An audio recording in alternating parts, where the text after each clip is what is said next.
The Rottweiler is a dog almost everyone gets wrong. For more than 100 years, we have called it a mastiff, a war dog, a breed forged for battle. And when scientists finally sequenced its DNA, the genetic map told a completely different story. The Rottweiler was never the fighting mastiff we imagined. It turns out to be something older, humbler, and honestly far more surprising. And the science is what proves it. You already know the reputation. The blocky head, the black and tan coat, the low, steady stare that makes strangers cross the street. For decades, this was the dog we cast as the villain, the guard at the gate, the muscle. We assumed that menace was bred into the bloodline, that somewhere back in ancient Rome, a line of war dogs was engineered for intimidation, and that the modern Rottweiler simply inherited it. But in April 2017, researchers at the National Institutes of Health built the most detailed family tree of dog breeds ever assembled. They read the genomes of 161 breeds. And when the Rottweiler finally landed on that tree, it did not land where anyone expected. It was not filed with the fighters. It was not grouped with the mastiffs. The Rottweiler was sorted into a category that changes everything we thought we knew about this breed, and once you see where it belongs, you can never look at that stare the same way again. To understand why the DNA was such a shock, you have to know the legend first, because it is a good one. The story goes back nearly 2,000 years, to the Roman Empire. As the legions marched north through the Alps to conquer new territory, they faced a simple problem.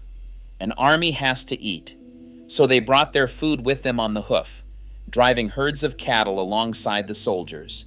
And to move those herds across brutal mountain terrain, they relied on big, powerful dogs. These were the drover dogs of Rome, thought to descend from the ancient Molossian dogs of Greece, mastiff-like animals prized for their size and nerve. They kept the cattle together, guarded the herds from wolves and thieves, and defended the soldiers when trouble came. Somewhere around the year 73, the Romans built a settlement in what is now Baden-Württemberg in southwest Germany. They called it Are Flavia. Centuries later, for the red tiles on its roofs, it would be renamed Rottweil. When the empire finally collapsed and the legions withdrew, the dogs stayed behind. They found new work in the cattle town, and over generations they became something distinct, tied so tightly to the place that they took its name. The Rottweiler, the butcher's dog of Rottweil. It is a romantic origin story. Roman war dogs, Alpine crossings, an empire's shadow living on in a modern breed. It is the version printed in nearly every breed guide, and it is why we picture the Rottweiler as a soldier's dog, a warrior with ancient blood. There is just one problem. When geneticists went looking for that warrior in the DNA, they found something else entirely. In April 2017, a team led by Dr. Heidi Parker and Dr. Elaine Ostrander at the National Institutes of Health published the largest canine family tree ever built in the journal Cell Reports. They analyzed the genomes of 161 dog breeds, comparing more than 150,000 genetic markers to see which breeds truly shared ancestry. When the results came in, the breeds sorted themselves into 23 great family groups called clades. Boxers and bulldogs, the strength breeds, clustered together. The herders grouped with the herders. The hunting dogs found their own branch. And the Rottweiler? It was not placed with the mastiffs. It was not placed with the fighters at all. In that family tree, the Rottweiler became the face of a completely different group. Its clade was labeled, in plain scientific language, the drover. A drover is not a war dog. A drover is a cattle dog, a breed whose entire purpose is moving and managing livestock. The genetics were saying that the deepest signal in the Rottweiler is not the Roman warrior at all. It is the herder, the worker, the dog that drove the cows, not the dog that fought the battles. Now here is the twist that makes it even stranger. An earlier study, back in 2004, had lumped the Rottweiler in with the mastiff types, right alongside the bulldog and the boxer. That is where the war dog assumption came from. But as the tools got sharper and the data got deeper, the finer April 2017 Cell Reports map pulled the Rottweiler out of the fighters and reclassified it among the drovers. The science literally changed its mind, and the version it landed on was not the warrior, it was the herdsman. So if the Rottweiler was not a warrior, what was it really? For that answer, go back to the cattle town that gave the breed its name. In the centuries after Rome fell, Rottweil became a busy center of the meat trade, and the local butchers needed a very particular kind of dog. They needed an animal strong enough to drive stubborn cattle to market, steady enough to work calmly through crowded streets, and tough enough to guard what mattered. The Rottweiler was all three. This is where it earned its real title. Not warhound, not gladiator. The butcher's dog of Rottweil. In German, the Rottweiler Metzgerhund, and the job was humble, honest labor. These dogs drove the herds in by day. They hauled carts loaded with meat to market, leaning into the harness like little oxen. And there is one detail that tells you everything about how much these dogs were trusted. When a butcher sold his cattle and collected his money, he did not hide the purse in his coat. He tied it in a pouch around the dog's neck and let the Rottweiler carry the day's earnings home. Any thief who fancied his chances took one look at that steady stare and thought better of it. That is the true portrait of the breed. Not a soldier bred for aggression, but a working partner trusted with the herd, the cart, and the cash.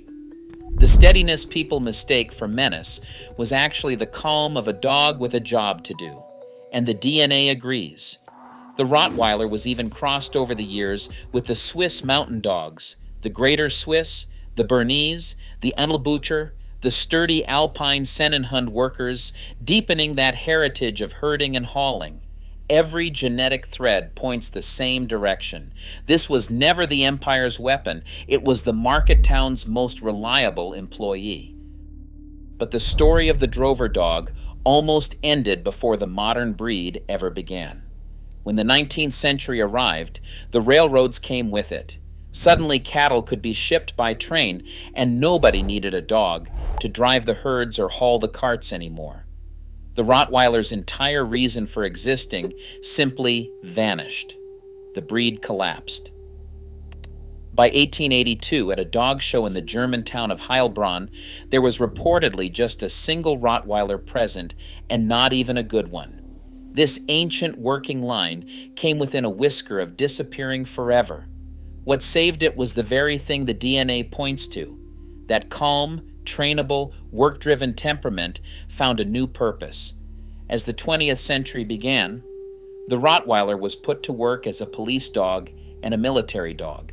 And in the First World War it served as a messenger, a guard, and a rescue dog.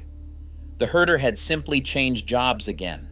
And in 1921, German breeders formalized everything the breed had become by founding the Allgemeiner Deutscher Rottweiler Club, the ADRK, the official German breed registry that still sets the standard for the Rottweiler today.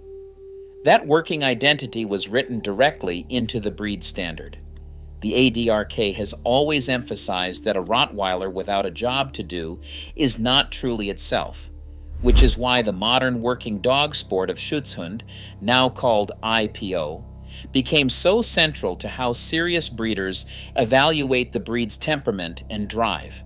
And if you find that as fascinating as I do, take 1 second to subscribe, because this whole series is about pulling breeds apart at the genetic level and finding out who they really are underneath the reputation. There are a lot more of these coming. Here is one last genetic fingerprint that shows how much this breed gets around. When researchers looked at the American Cane Corso, they found it shares DNA with the Rottweiler that Italian Cane Corsos do not. In other words, when that breed was being rebuilt in the United States, Rottweilers were quietly mixed in. This drover's blood is hiding inside dogs you would never suspect. And that Grand Roman origin, the war dogs crossing the Alps? Historians are honest about it. The direct evidence is thin. It is treated as informed tradition rather than proven fact, a story we tell because it feels right, not because the records confirm it. So here is the truth the DNA finally revealed. The Rottweiler was never the empire's warrior. It was the herdsman, the cart puller, the butcher's trusted partner, a blue-collar working dog whose steadiness we mistook for menace. The stare that makes strangers cross the street was never bred for war. It was bred for work. The next time you meet one, remember what the genes actually say. You are not looking at a soldier. You are looking at the most reliable employee the old market town ever had.